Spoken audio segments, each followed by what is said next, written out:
my name is Kelly Bluen. I am a certified Zentangle teacher. Welcome to day 11 of Inktober. I am doing my tangles two ways. The first way is on this calendar page. You can find this for free on my Facebook page called Let's Tangle, and you can just print it out on regular copy paper. I added lines here so that I could write the name of each tangle as I make it. Then the second way I'm going to do it is on a piece of mixed media art paper, and I'm combining all 31 tangles into a beautiful collage. Okay, also on my Facebook page is the original link to the Inktober tangle list, and you can click on each tangle in the link and it'll take you to who created it and maybe a little story behind it. So Bravensword has a beautiful story about friendship. I highly recommend you looking it up. Okay, so to make this one, I'm using a Micron 01 pen, and I'm just gonna do the simplified version on here, and then we'll do a variation on the other paper. So this one starts with 2 circles, and I'm drawing in a very small space here. Hopefully you have a bigger space than I do. And then we make a 6 out of the first dot, and a 9 out of the second dot. And then we connect the 6 and the 9 with a line. And now we make a backwards S shape. So we have to connect this, cross through the middle, and come over here. And there we go. That is the basic shape. It takes a few times to play with it, but it's absolutely beautiful. I'm going to do it one more way where I color these in. Make the 6 and the 9. Connect them. This time I'm going to make mine go a little bit wider. Just like that. Bravensword by Debbie New. All right, I'm going to move this out of the way. I'm going to switch to a Micron PN or plastic nib pen, a little bit thicker. And this is the paper that I'm working on. See if I can zoom out a little bit. All right, it's already getting pretty filled up and we're only on day 11. Okay, so I need to find a spot for this new tangle. And when I do these, I do not have a plan in place. And what I'm trying to show you is that just picking up a piece of paper or an empty tile and adding some tangles to it is all you need to do. You do not need to overthink your tangle time. Okay, so let's go up over here to this area. I'm going to zoom back in a little bit. Sorry for the wiggly camera. Okay, so I'm going to start by making my 2 dots. And I kind of squished it at the top, so I might have to do a little bit of a go behind here. 6 and a 9. Connecting those in the middle. And then making that backwards S shape. It's so pretty.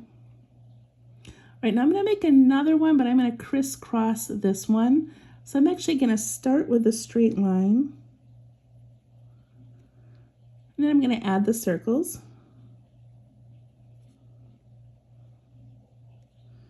And I'm going to make this one my 6. And my 9. And I'm going to try to cross through that middle area again. So backwards S, just like that.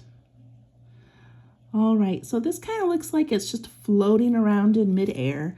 So I want to add some things to it and kind of make it connect to what I already have going on.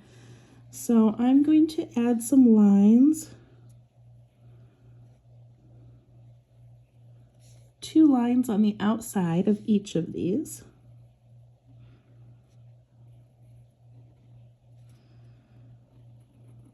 Just kind of doing an aura, repeating that line. And it's still not connected, so I'm going to put an orb right here. And I'm going to put an orb here, a large one, to fill in that space. Add some little reflections. And then I've got room for another one here. And then I'm going to ink in this area around it. And I'm just showing this to you because whenever I connect tangles, I don't like to leave it unfinished. So sometimes I'll add an aura to fill in the space, and sometimes I'll just fill it in with ink.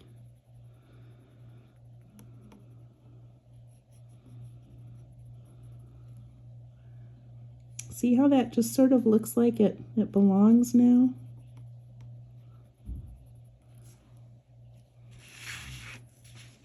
There we go. So pretty. All right, let's do a couple more. So I saw where she did a single one. So let's do a single one. So to do that, I'm just going to make a 6. So I'm going to do a circle and a 6, and then instead of doing a full line, I'm going to do just a shorter line, and then curve around, and where I would cross the middle, I'm just going to stop. It's kind of pretty just by itself. And then I'm going to take this side and connect it down here, and I'm going to put a little flick.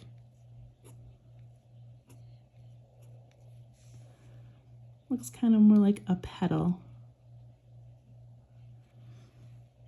All right, let's do one more. Let's see, I'm going to make this one kind of tuck in behind. So I'm going to imagine my 6 coming out there.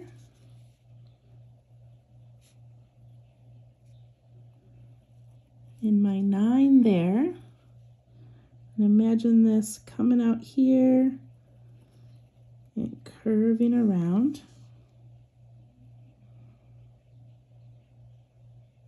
They're so pretty looking. And then I'm going to aura this circular shape in here.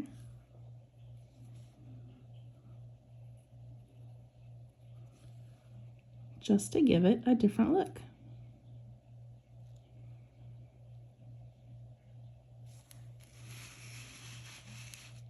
All right, I kind of like that.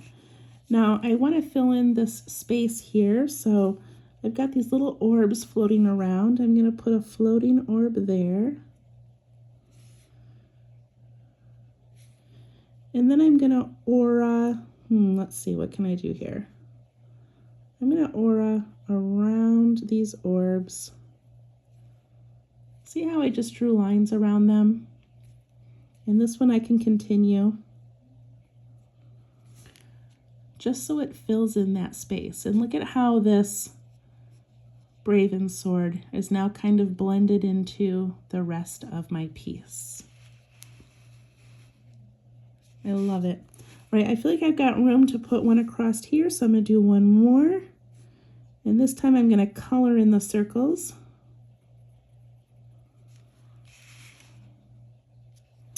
And do my 6. And my 9, that's going to tuck in.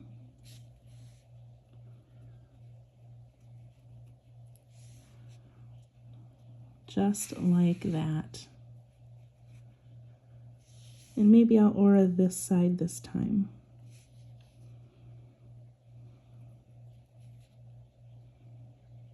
Do it however you want. I'm going to put one of those floating orbs in here.